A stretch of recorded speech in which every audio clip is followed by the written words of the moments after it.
Let's quickly get some of your reaction from Public Interest South Africa. There's Tebogo Khas.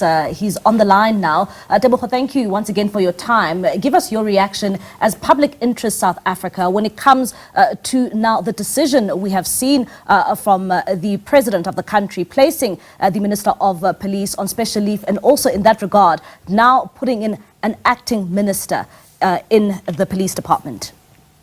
No, thanks for that. But before I proceed, I would request that the SABC in future, please don't keep people on the line for 40 minutes. It's not fun to put on hold. I know the president kept us waiting for 30 minutes, but I don't think we should follow his example. Anyway, be that as it may, on the question at hand, the president, I believe personally that he's handled this very maturely and wisely, in the sense that he didn't seem to be rushed in coming to his decision to suspend or to put on suspension Minister of Police. It must have been a very difficult, but at the same time also not so difficult question thing to do, because the minister has been implicated, as much as not only the minister, the others have been implicated, including the Deputy National Commissioner. However, we still believe that he could have gone further to actually do the same action as he has with the Deputy National Commissioner or any other individuals.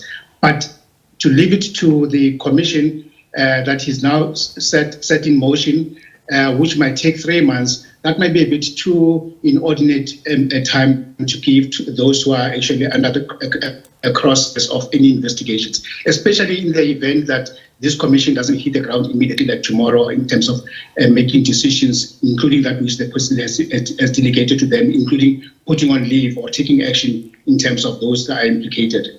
But having said that,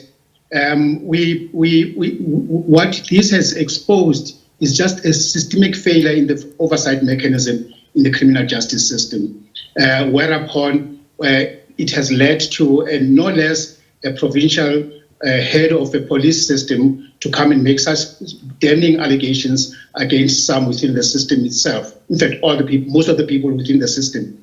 And it means that whatever the Commission of Inquiry needs to come up with in terms of a report, it must be able to address those systematic failures and create an avenue for those who feel hard done by or who feel excesses are being commissioned and they fear that their immediate superior might take a dim view if they report them, to have avenues to report those, which is why we are fully behind an independent body, similar to Chapter 9. It may not have the same autonomy as a Chapter 9, but similar to that can be able to handle ethics within government, because oftentimes if you follow protocol or you follow processes, you are going to be met with the same individuals against whom you are actually trying to shine a light on their wrongdoings. So the president handled very well overall, although we want to emphasize that what the deputy, the national commissioner, the provincial commissioner has done is something that is serious, or the allegation that is made as serious, and it takes a brave person to actually come up with this type of allegations. And Mr. Khas, I must say that on behalf of the SABC, truly do apologize for keeping you on the line for too long.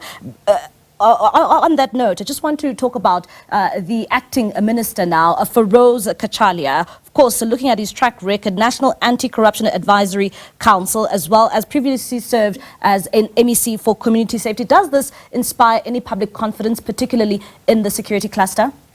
Absolutely. Professor Kachalia is a very respected individual. He's Curtis Chief, as you rightly put, he's also served as an MEC for safety and safety in Gauteng, and he has handled that portfolio very well during his tenure. And he's also somebody who's also under the National Anti-Corruption committee that is anti-corruption committee that is naked, that is leading. We've seen strides being made, including recently a recommendation that an office of integrity or of such be created. Because as I would want to repeat, we find that those such an office is actually needed. So going back to Professor Kashali himself, and remember, this is just an interim arrangement, and he's going to be going to retirement. We hope that it shouldn't be too long, that the commission will come back with a decision that will then free Professor Kashali to do whatever else he seeks to do after his retirement. However, we are, just like everybody else before me, just tired of commissions of inquiries. We are just tired of reports that come from government. We are sitting here with the Zondo Commission. As we all know, the implementation of that report is far woefully inadequate. I can't remember of anybody, I can't recall any significant individual who's actually faced the music and being successfully prosecuted for the Zondo Commission report, which has been more than a year. I can't remember how many years now out.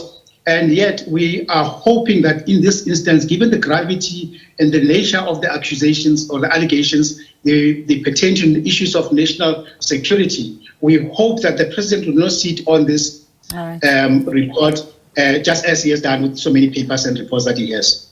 Tebogo Gas, thank you so much for your time. That's Tebogo Gas from Public Interest South Africa. They're just giving us his insight.